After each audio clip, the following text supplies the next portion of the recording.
बहुत समय पहले की बात थी। एक छोटे से शहर में अंजलि नाम की एक बहुत ही गरीब लड़की रहती थी। वो तीज त्योहार और शादी ब्याह में मेहंदी लगाने का काम करती थी। वो बहुत ही सुंदर और बढ़िया मेहंदी लगाती थी। उसे हर तरह की मेहंदी लगानी आती थी।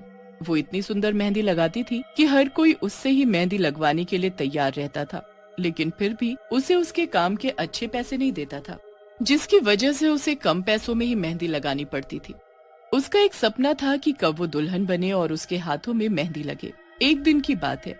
एक बहुत ही अमीर घर की लड़की रिया अपनी शादी में अंजलि से मेहंदी लगवाने के लिए कहती है, अंजलि, 2 दिन बाद मेरी शादी है और मैं तुमसे मेहंदी लगवाना चाहती हूँ। ऐसी मेहंदी कि हर कोई बस मुझे ही देखता रह जाए।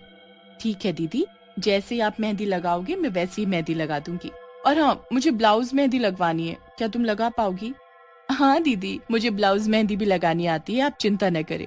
आप जैसा कहेंगी मैं आपको वैसी मेहंदी लगा दूंगी। मैं आपको कोई भी शिकायत का मौका नहीं दूंगी। अगर मुझे तुम्हारी मेहंदी पसंद नहीं आई तो मैं तुम्हें उसके पैसे नहीं दूंगी। हाँ, ऐसा होगा ही नहीं, आपको मेरी लगाई हुई मेहंदी जरूर पसंद आएगी। तो ठीक है, कल शाम को ठीक 5 बजे घर पहुंच जाना। और पैसे मेहंदी लगाने के बाद ही मिलेंगे। शाम के 4 बज चुके थे। अंजलि भी जल्दी जल्दी मेहंदी अपने बैग में रख लेती है और वो रिया के घर जाने के लिए निकल जाती है।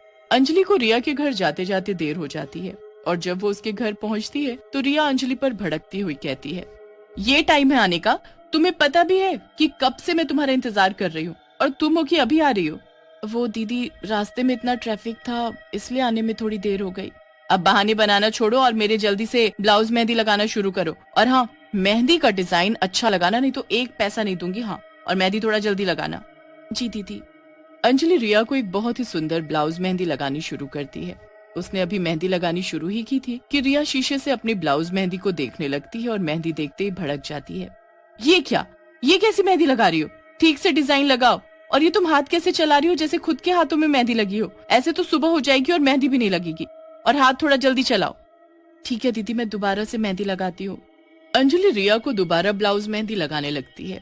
इस बार अंजलि रिया को बहुत ही सुंदर डिजाइन लगाती है, जिसे देखने पर भी रिया को उसका डिजाइन पसंद नहीं आता और वो उस पर फिर से भड़क जाती है और वहाँ पर बैठे सभी लोग हंसने लगते हैं।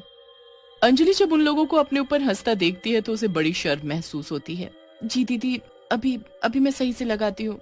अंजलि रिया को एक बहुत ही बढ़िया और सुंदर ब्लाउज मेहंदी लगा देती है और मेहंदी लग जाने के बाद जब अंजलि रिया से मेहंदी के पैसे मांगती है, दीदी वो मेहंदी के पैसे दे देते तो मैं घर चली जाऊंगी। पैसे? किस बात के पैसे?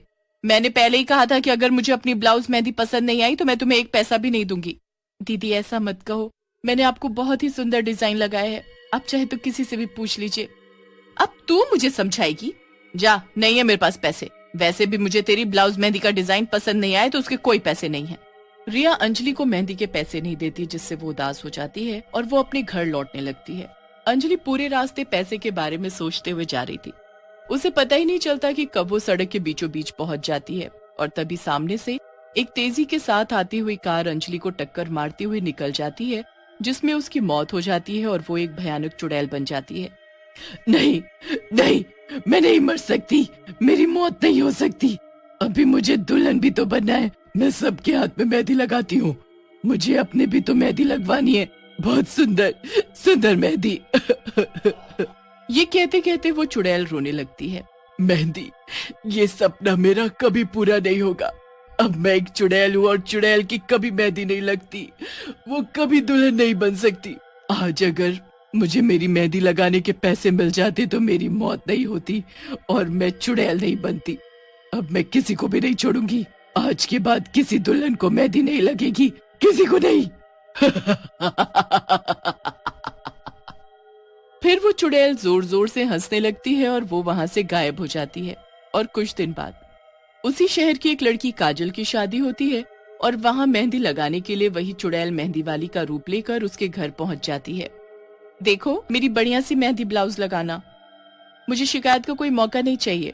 हाँ हाँ दीदी, आपको शिकायत का कोई मौका नहीं मिलेगा, लेकिन मेरी एक शर्त है, मेहंदी लगने तक आप अपनी आंखें नहीं खोलेंगी। ये कैसी शर्त है? देखो दीदी, अगर आपको मेहंदी लगवानी है तो आपको मेरी शर्त तो माननी पड़ेगी, तभी मैं मेहंदी लगाऊंगी। ना चाहते हुए भी वो लड़की उस मेहंदी वाली की बात मान लेती है और उससे मेहंदी लगवाने लगती है। और तभी वो मेहंदी वाली एक भयानक चुड़ैल का रूप ले लेती है और भयानक हंसी के साथ उसको मेहंदी लगाने लगती। ऐसी मेहंदी लगाऊंगी कि जिंदगी भर कभी मेहंदी लगवाने का नाम नहीं लेगी। चुड़ैल ने अभी काजल के ब्लाउज मेहंदी लगाना शुरू ही किया था कि उस लड़की को कुछ जलन सी महसूस होने लगती है। उफ, ये मेहंदी इतनी जल क्यों रही है? वो क्या है ना, मेहंदी बढ़िया वाली है ना, इसलिए थोड़ी जलन हो रही होगी। अब मेहंदी अच्छी होगी तो रंग भी तो उतना अच्छा आएगा। मुझे मेहंदी ऐसी चाहिए कि हर कोई मेरी मेहंदी की तारीफ करे बगैर नहीं रह पाए। जी दीदी, ऐसी ही बढ़िया मेहंदी लगाऊंगी कि लोग बस आपकी मेहंदी की ही तारीफ करेंगे। ये कहते हुए वो चुड़ैल मेहंदी लगा रही थी और जब मेहंदी लगकर तैयार हो जाती है तो चुड़ैल मन ही मन हंसने लगती है। लग गई मेहंदी, और वो वहां से गायब हो जाती है। और कुछ देर बाद जब काजल अपनी आंखें खोलकर देखती है तो वहां कोई नहीं था। ये मेहंदी वाली भी कहाँ चली गई और अपने पैसे भी नहीं लेकर गई। काजल मेहंदी वाली को देख ही रही थी कि तभी इतने में ही काजल की माँ वहां आ जाती है और जब उसकी कमर को पूरा खून से सना देखती है तो बुरी तरह घबरा जाती है। काजल, ये तेरी कमर से इतना खून क्यों बह रहा है? और तू तो मेहंदी लगवा रही थी, फिर ये खून? तभी काजल की कमर पर बुरी तरह जलन होने लगती है तो वो दर्द से कराहने लगती है। माँ मुझे बहुत दर्द हो रहा है और जलन भी। काजल और उसकी माँ को कुछ समझ नहीं आ रहा था कि ये सब क्या हो रहा है और फिर वो जल्दी से काजल को हॉस्पिटल लेकर जाते हैं और उसका इलाज करवाते हैं। फिर इसी तरह जब भी किसी लड़की की शादी होती तो चुड़ैल मेहंदी वाली बनकर वहां पहुंच जाती है और उसके साथ भी वही करती जो उसने काजल के साथ किया था। इस तरह पूरे शहर में बात फैल जाती है। अब तो जब भी किसी लड़की की शादी होती तो वो अपनी ब्लाउज मेहंदी लगवाने से भी डरती थी। एक दिन ऐसे ही एक और लड़की की शादी थी तो चुड़ैल वहां भी मेहंदी वाली बनकर पहुंच जाती है और उससे भी वही शर्त रखती है कि जब तक वो मेहंदी ना लगा ले वो अपनी आंखें खोलकर नहीं देखेगी और फिर वो उसको मेहंदी लगाने लगती है। तभी बीच में ही वो लड़की उस चुड़ैल से कहती है, और कितनी देर है मेहंदी लगने में? मुझे अपनी मेहंदी देखनी है। उस लड़की की बात से चुड़ैल को गुस्सा आ जाता है और वो गुस्से में उससे कहती है, अभी तो मैंने मेहंदी शुरू ही की है और तुम्हें इतनी जल्दी है मेहंदी देखने की? और फिर वो उसको मेहंदी लगाने लगती है। तभी उस लड़की को कुछ जलन सी महसूस होती है तो उसे कुछ शक होता है। मुझे इस मेहंदी से इतनी जलन हो रही है, कहीं ये वही चुड़ैल तो नहीं जो सबके ब्लाउज मेहंदी लगाती है और उसकी कमर का बुरा हाल कर देती है? अगर ऐसा है तो मुझे अपनी आंखें खोलनी होगी और सबको बताना होगा। फिर वो लड़की अपनी आंखें खोल देती है तो उसके होश उड़ जाते हैं और वो चीखने लगती है, चुड़ैल, कोई है, जल्दी आओ। ये क्या किया तूने? अपनी आंखें खोल दी और अब तो तूने मुझे देख भी लिया है, इसलिए अब तुझे मरना होगा। नहीं नहीं, मुझे मत मारो, कल मेरी शादी है।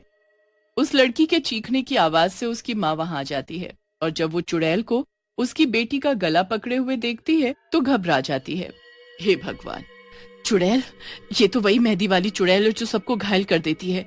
इससे पहले कि ये चुड़ैल मेरी बेटी को कोई नुकसान पहुंचाए, मुझे अभी जल्दी से पंडित जी को लेकर यहाँ आना होगा। फिर उस लड़की की माँ जल्दी से जाकर पंडित जी को लेकर आती है। पंडित जी जल्दी से मंत्र पढ़कर उस चुड़ैल पर मारते हैं जिससे वो चुड़ैल चिल्लाने लगती है और उस लड़की को छोड़ देती है। नहीं नहीं, मुझे मत मारो, मत मारो। ए चुड़ैल, तू वही चुड़ैल है ना जो सब लड़कियों को अपनी मेहंदी से घायल करके चली जाती है? तेरा इन मासूम लड़कियों ने क्या बिगाड़ा है जो तू इन्हें इतनी तकलीफ दे रही है? और क्या करूं, मुझे भी तो तकलीफ मिली थी। मैंने अपनी मेहंदी लगाने के पैसे ही तो मांगे थे और मुझे क्या मिला? बेइज्जती और मौत। मेरा भी सपना था कि मैं दुल्हन बनूं, पर अब मैं किसी को नहीं छोड़ूंगी, किसी को मेहंदी लगाने के लायक नहीं छोड़ूंगी। तुम्हारे साथ जो हुआ वो बहुत गलत हुआ, पर तुम इन बेकसूर लड़कियों के साथ ऐसा नहीं कर सकती। तभी पंडित जी अपने थैले से